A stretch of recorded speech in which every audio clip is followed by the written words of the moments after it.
Welcome to Aratham kitchen. ஆரதம் கிச்சனில் இன்றைக்கி ரொம்பவே சுவையான ருசியான ஒரு டிஷ் செய்ய போகிறோம். இது காலையில் பிரேக்ஃபாஸ்ட் ஆகவும், ஈவினிங் ஸ்நாக்ஸ் ஆகவும், நைட்டு டின்னர் ஆகவும் எதுக்கு வேணாலும் எடுத்துக்கலாம். இது செய்கிறது ரொம்ப ரொம்ப ஈஸி. வாங்க எப்படி செய்கிறதுன்னு பார்க்கலாம்.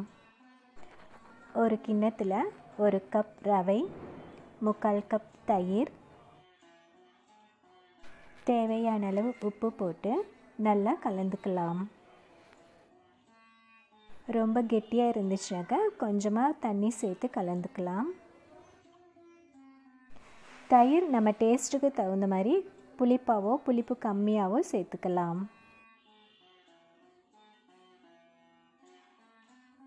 நல்லா கலந்துட்டு ஒரு அரை மணி நேரம் மூடி வச்சிடலாம்.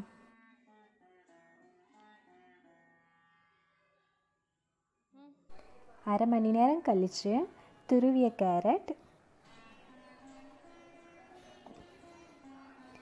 பொடியாக கட் பண்ணின பீன்ஸ், பொடியாக கட் செய்த முட்டைக்கோஸ், பொடியாக கட் செய்த வெங்காயம், பொடியாக கட் செய்த கொத்தமல்லி தழை, காரத்திற்கு தேவையான மிளகாய் விழுது எல்லாம் சேர்த்து நல்லா கலந்துக்கலாம்.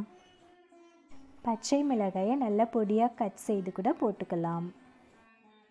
காயெல்லாம் போட்டு நல்லா கலந்ததுக்கப்புறம் தேவைப்பட்டால் கொஞ்சமாக தண்ணி ஊற்றி கலந்துக்கலாம்.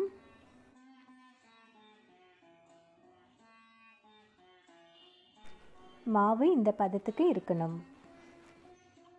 இப்போ குடை மிளகாயை விதையெல்லாம் நீக்கிட்டு இந்த மாதிரி ரவுண்டாக கட் பண்ணிக்கலாம். ரவுண்டாக கட் பண்ணின குடை மிளகாயை சூடான தோசைக்கல்லில் வச்சு நம்ம ரெடி பண்ணி வச்சுருக்கிற ரவை கலவையை இந்த மாதிரி ஸ்டஃப் பண்ணிடலாம். கொஞ்சமாக எண்ணெய் ஊற்றிக்கலாம்.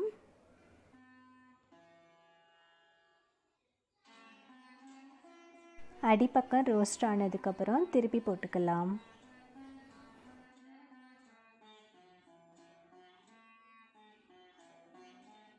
ரெண்டு பக்கமும் நல்லா இந்த மாதிரி ரோஸ்ட் ஆனதுக்கப்புறம் எடுத்துடலாம். சுவையான குடை மிளகாய் ரவை அடை ரெடி ஆயிடுச்சு. இது செய்கிறது ரொம்பவும் ஈஸி, ரொம்பவும் சுவையாகவும் இருக்கும். நீங்களும் செஞ்சு பார்த்துட்டு எப்படி இருக்குன்னு சொல்லுங்கள். தேங்க்யூ.